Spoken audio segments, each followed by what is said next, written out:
নমস্কার, কেমন আছেন সবাই? চয়নিকা ব্লগে সবাইকে স্বাগত জানাই। গরমের ছুটি শেষ, কিন্তু গরম শেষ হয়নি, বরঞ্চ গরমটা মনে হচ্ছে জানেন তো আরও বেড়েই গেছে। আর আজকে সেই মনাকে আনতে গেছিলাম, কি প্রচণ্ড গরম, আর ও বেশ ঘেমে চুরে নিয়ে গেছে একেবারে। রেলগেটটায় আজকে সেই করমণ্ডল এক্সপ্রেসের সঙ্গে দেখা। গাড়িটা দেখলে প্রচণ্ড ভয় হয় মনের মধ্যে, সেই অ্যাক্সিডেন্টের ছবিগুলো বারবার আসতে থাকে। যাই হোক, বাড়িতে এলাম। আজকে সেই ধুন্দুল নিয়ে এসেছিল। এটাকে সবাই কি বলে, অনেক নামই আছে, কেউ ধুদুল বলে, কেউ ধুন্দুল বলে, আর একটা গ্রাম্য নাম আছে পোল্লা। কে জানে, কে জানে না জানি না, তবে আমি এই নামগুলোই জানি। তো ভালো করে কেটে নিয়েছি, ওগুলো আগে ধুয়ে নিয়েছি, তারপরে কেটেছি।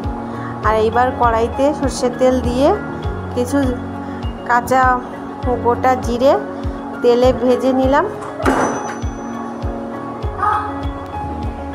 কড়াইতে দিয়ে দিয়েছি সর্ষের তেল, আর এই যে কিছু তেলাপিয়া মাছ ফ্রিজে ছিল, ওগুলোই বের করে নিলাম। গরমের সময় যত বেশি হালকা পাতলা রান্না খেয়ে পারা যায়। তেলাপিয়া মাছগুলো মোটামুটি বড় সাইজের ছিল, তো ওই মাছ দিয়ে ধুন্দুলটা রান্না করব। খুব সুন্দর ঠান্ডা একটা তরকারি। আর আপনি যাই দিয়ে নিরামিষ খেলেও ভালো লাগে, চিংড়ি মাছ দিয়ে খেলে ভালো লাগে, আর এইখানে মাছের ঝোল করলেও কিন্তু ভালো লাগে। যাই হোক, মাছগুলো আমি ভেজে নেব। আস্তে আস্তে এপিট ওপিট করে ভেজে নেব। আকাশে বড্ড মেঘ দেখা যাচ্ছে, মনে হচ্ছে 2-1-এর মধ্যে বৃষ্টি আসবে। গত সপ্তাহ থেকেই খবর শুনছি যে বৃষ্টি হবে, কিন্তু বৃষ্টিটা কেনই যে আসছে না কি জানি। বৃষ্টি এলে আবার মনে মনে ভয়ও আছে। গরমটা কমবে, একটু আরাম হবে জানি, রাত্রিরে বেশ কাঁথা গায়ে দিয়ে ঘুমানো যায়। কিন্তু এদিকে জলের খুব সমস্যা। এই দিকটায় প্রচণ্ড জল ওঠে, রাস্তাঘাটে জল ওঠে, আর এই যে আমাদের ঘরের মধ্যে সেই ওপর দিয়েও জল পড়ে, আর নিচ দিয়েও জল উঠে যায়। মাছগুলো লাল লাল করে ভাজা হয়ে গেছে, এইবার তুলে নিলাম। কড়াইতে যে তেলটুকু রয়েছে, ওই তেলের মধ্যে এইবার তেজপাতা ফোড়ন দিলাম, আর এই যে কেটে রাখা আলুগুলো দিয়ে দিলাম।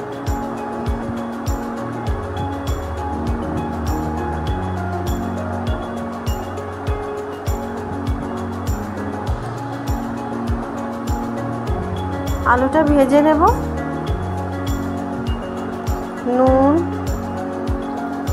আর হলুদ দেব, দিয়ে ভালো করে আলুটা ভেজে নেব। রান্নাটা করার সময় আজকে ভারী আরাম, একটুকুও জল দেওয়ার প্রয়োজন নেই। এত সুন্দর একটা সবজি, যেমন খুব তাড়াতাড়ি নরম হয়ে যায়, তেমনি খেতেও খুব ভালো লাগে। আর ওই যে সবজি যে ধুন্দুলটা, এইটা দিয়ে দেব। এইটার যে জল গলবে, এই জলের মধ্যেই কিন্তু আমার আলু সেদ্ধ হয়ে যাবে, মাছের ঝোলও হয়ে যাবে, জাল হয়ে যাবে, সবই হয়ে যাবে। তো নিরামিষটা আর চিংড়ি মাছটা দিয়ে রান্না করলে আমার কাছে খুবই ভালো লাগে। কিন্তু এদিকে আপনাদের দাদা, উনি যেমন ভালোবাসে আমাকে তেমনই রান্না করতে হবে, তো উনি মাছের ঝোলটা পছন্দ করে। ফ্রিজে তেলাপিয়াই ছিল, তাই তেলাপিয়া দিয়েই বসিয়ে দিয়েছি।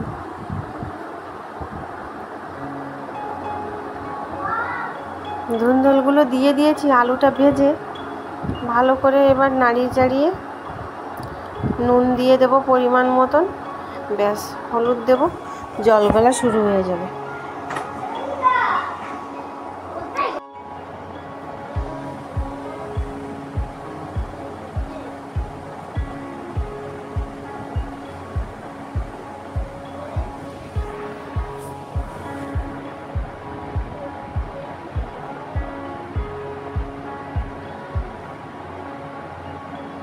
ভালো করে নাড়িয়ে চাড়িয়ে একটু ভেজে নিতেই দেখবেন কি সুন্দর গোলে জলটা বেরিয়ে আসবে।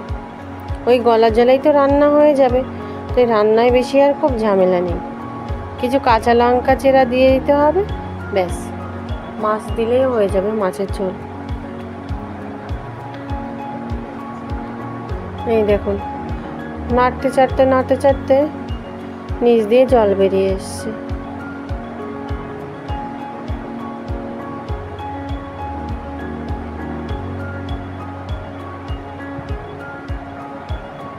ঢাকা দিয়ে দিলাম। এরপর দেখবো যে কড়াই ভরে জল উঠেছে। এই যে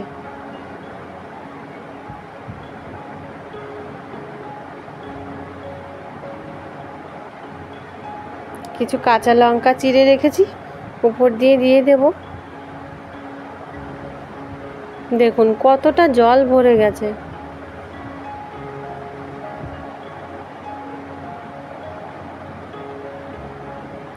ভালো করে খুন্তি দিয়ে ঘুটে নেব।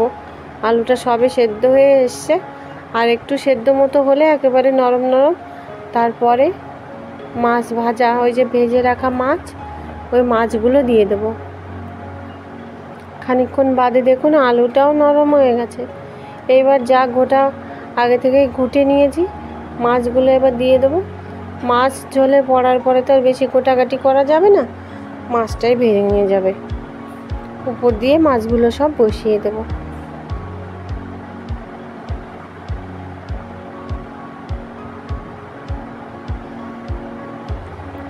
খানিকক্ষণ জাল করে নিলাম। এইবার মাছটা একটু এপিট ওপিট ওলট পালট করে নেব।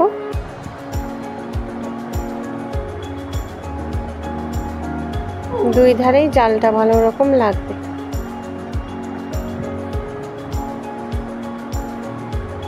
এই দেখুন একটুও জলের প্রয়োজন হয়নি, আর এই যে সবজি দিয়ে এই যে জলটা বেরোলো, ওই জলেই রান্নাটা হয়ে যাবে। খুব সাবধান করে তরকারিটা একটু নাড়বো, ব্যাস। এইদিকে যে ভেজে রাখা জিরেগুলো ছিল, ওই জিরেগুলো একটু বেটে নেব। আর আমার একটা নারকেলের মালা আছে, ওইটা নারকেলের মালা বলতে নারকেলটা ওই যে পুড়িয়ে রাখার পরে যেইটা থাকে ওইটা দিয়েই আমি বানিয়ে নিয়েছি।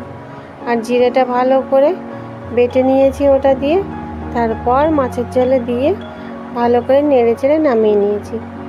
এদিকে সন্ধ্যের দিকে প্রতীক্ষার জন্মদিন, বান্ধবীর একটা জন্মদিন ছিল, ও সবে যাবে, তো স্টেশনের ওই দিক দিয়ে আমি এগিয়ে দিলাম আর ওরা এসে নিয়ে গেল।